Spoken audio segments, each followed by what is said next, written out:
Hey everybody. Question came up the other day. We were, I don't know what it was. We were cutting a tomato, and somebody said, "Oh, I can never do that at home because my knives are so dull." And I thought, all right, well, let's talk about that and the different knives that you have and how to sharpen them or keep them sharp and everything. There's a bunch of different knives for a bunch of different purposes, and some of y'all, the most common one you all have seen is called a chef's knife. Well, the chef's knives are all different sizes. And you can see this one's, but this is the one I use, and this is a 10-inch knife, and this is an 8-inch knife. You can get them down to about 6 inches. Now, what we were always told in culinary school is the bigger your hands are, the bigger knife you can use, whatever, but it's got to be comfortable. So if you're going to go invest in a decent knife, you go to the store, put your hands on it first and kind of hold it and see where it is. Don't just pick something out of a catalog or whatever. You've actually got to go feel it because you're going to use this a lot. So this is one of the ones we use, the staff uses around here. This is an 8-inch, and this one is a little dull, so we're going to sharpen that in a little bit. And that's how, remember, that's how you check the knife, is you go crosswise, not the other way. The other way is not good. So the sharper your knife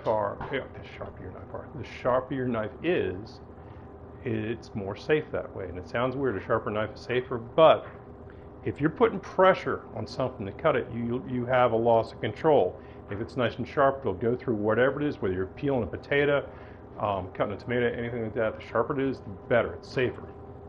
You see this little paring knife is what I use for doing these peppers. You can slice down, this is also something. Here's the way to slice these peppers, is do it like this, and that way you don't have to mess with the seeds when you're done. You can see how effortlessly that goes through the pepper. Okay, now tomatoes. Tomatoes are probably tough, especially ripe one. You know how they are.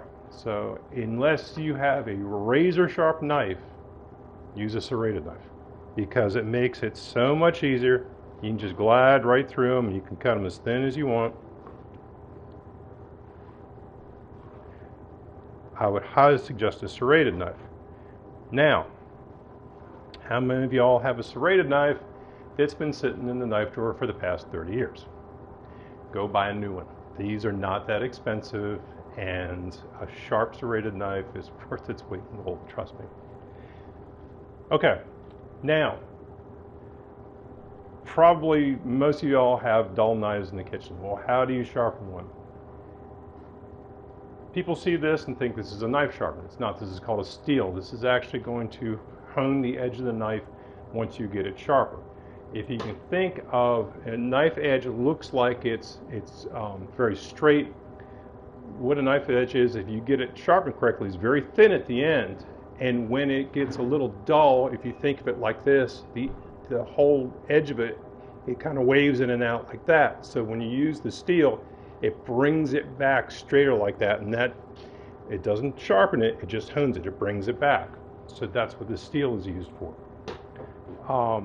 There's all kinds of ways to sharpen knives. Sharpening stones, there's grinders, there's this and that. I came across something, and disclaimer, I have nothing to do with this company. Okay, this is just something I saw. I hunt and fish for fun, and so I watch the Outdoor Channel a lot. And there's a show on there called The Fishmonger, and it's a guy who runs a fish company out in Southern California, and they clean a bunch of fish. And he was doing a demonstration one day about his knife, the knives and all. And on the counter, I see this thing. It's called Work Sharp. And I thought, you know what? If it works for them, because you got to have razor sharp knives. And basically what this does, it's got a belt. And there are different belts that you can put on it, from very rough to very fine. And so what you do, and this is probably going to make a little noise, it's a little trigger, and you take the knife, and there's guides. And you draw it across one side,